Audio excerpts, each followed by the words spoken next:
Hi, David here with SuicideFishing.com, Facebook, and Suicide Fishing TV, YouTube. Like, share, and subscribe.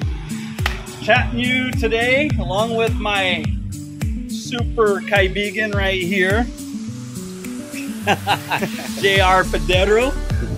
Okay, and so we got the gun wheel caps on and secured. Now we're just cleaning it up, putting the thickened epoxy and getting it ready to prep with the small strips of the fiberglass, and then we'll fiberglass the whole thing. But we stopped right here. I know many of you have inquired about why we stopped here, and it's because the anchor bay, and I wanted to waterproof the anchor bay, and so I decided to plywood from here up and create that waterproof area. And so this is how we did it. After some of you guys know what you're doing. This stuff you just dream, and you just second nature. Me, I got to think about this because this is the first time I've done this, and I'm a virgin boat builder. And so, but essentially, it's just a water lock. You're making it so when the water comes across, the way for the water to get into the secured watertight compartment, the water's got to go down, over, back up, and over, and then inside. And so what you got to do is, for what I'm doing, it's 3 pieces of plywood with small strips to create that little S shape. And so initially, here's the cap that goes on there. And the lid that goes on here. Now, if you look over here at this, you will see that originally this was in the corner, and so I had to cut the corners off. The reason why is because it would bind up when you lifted the opening of this.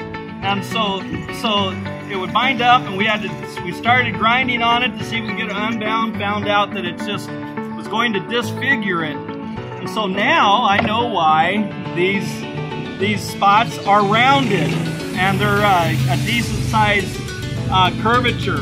And so cut them off. We epoxied them in here. As you can see, we didn't use screws, we used copper nails and marine epoxy. So, and then this is the cap. And so what happens is, in order to make this work correctly, you got to have, so essentially this is your top piece. Then this equates to your middle piece. And you got 2 sets of them here. One here and one here. And it goes, obviously goes on the, this one goes on the outside. And so this creates the water tightness right here. And so this is the surface that will get fiberglass. So it's set up, it goes like this, okay? And we're gonna fiberglass this separate, so we're not gonna put it together until we get the interior all epoxied and watertight. And the reason why is because I don't want any rot, you know? This entire boat is going to have approximately 150 liters of epoxy resin. And as you know, epoxy resin, under the basic testing, is roughly twice as strong as poly resins out there for fiberglassing. So I went to the added expense, and we got the epoxy primer, epoxy paint, and then we have epoxy clear coat. So it's super hard. When you tear this apart, a lot of times it's not the epoxy that tears apart, but the actual pieces of wood that it's adhered to. So that's the purpose behind that. And it's a great sealer. So we want to seal all this, and because I don't want to have to be digging in and rooting around for any rotten wood after a few years. So back to this anchor bay. So this is what this will go on there, obviously. So this fits here like this. And then this will be anchored. What we'll do is we'll epoxy it, then with the resin, then we'll put non-sog epoxy resin to adhere it, and then we will nail it and clamp it. And then this is the lid. And so this will fit in here. Now mind you, we got some extra space here because of the fiberglass that we're going to be adding to this.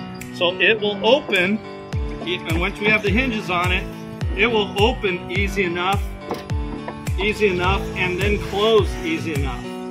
So that will be the gist of it, just like that. I wanted it big because I'm putting in a plow anchor with a length of chain on it with marine rope.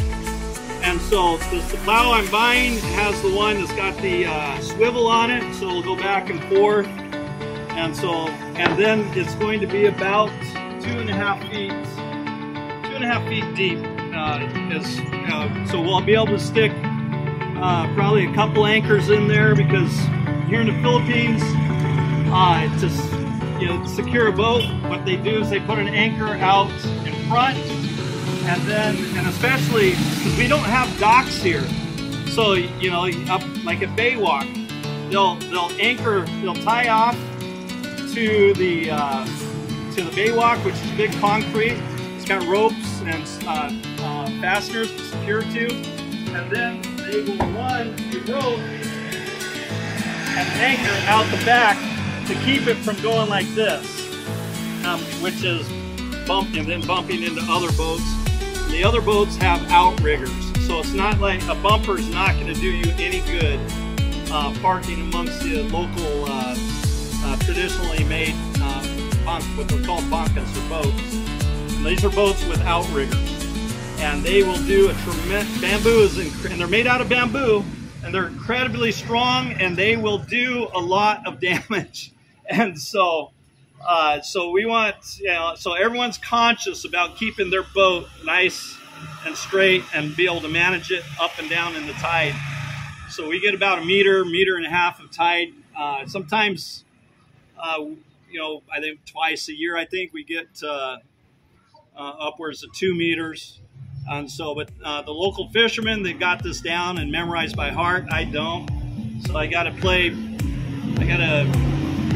just got to be careful. So anyhow, this is what we got. We put this on. We'll secure this. Once we get this resin, we're going to go ahead and fiberglass these seams. And when we do that, we will fiberglass this where we need to and place it and secure it. And then we will add some more thickened epoxy and clean it up. And so, as you can tell, look at this. It's not pretty, okay? I know guys will use strips, I made mistakes on the way, and so I had to fix the mistakes. Now, I know guys will use dang near an entire sheet, 4x8 sheet piece of plywood to make this one piece, which means that you got the top in one piece, this part one piece, and then obviously this one piece. And they just slap it together for fiberglass. Now, mind you, we could build a form. That's really time consuming, and that's something I don't want to take on right now. I'm interested in doing that because it'd be nice to have a form and you just make these all day long. But I am, I make one boat, then I want to try something different. So the form's probably not going to matter. It might matter for the center console, using it the same, the same center console, and the boxes are the same all the time.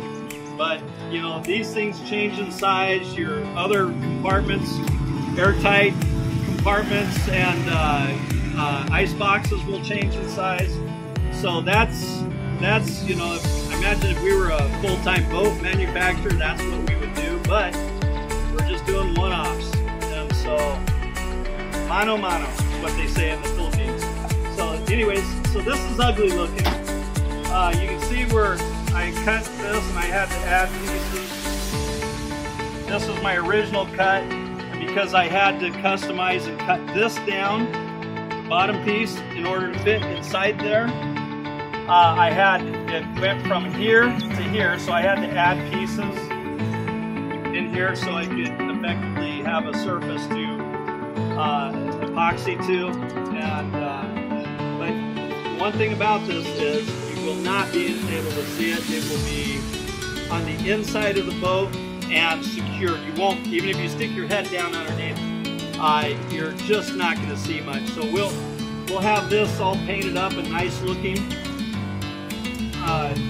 as well as covered in epoxy.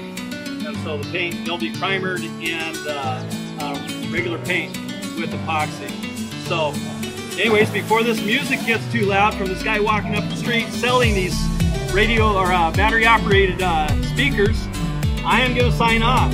This is David with suicidefishing.com, Suicide Fishing TV, YouTube, Suicide Fishing, Facebook.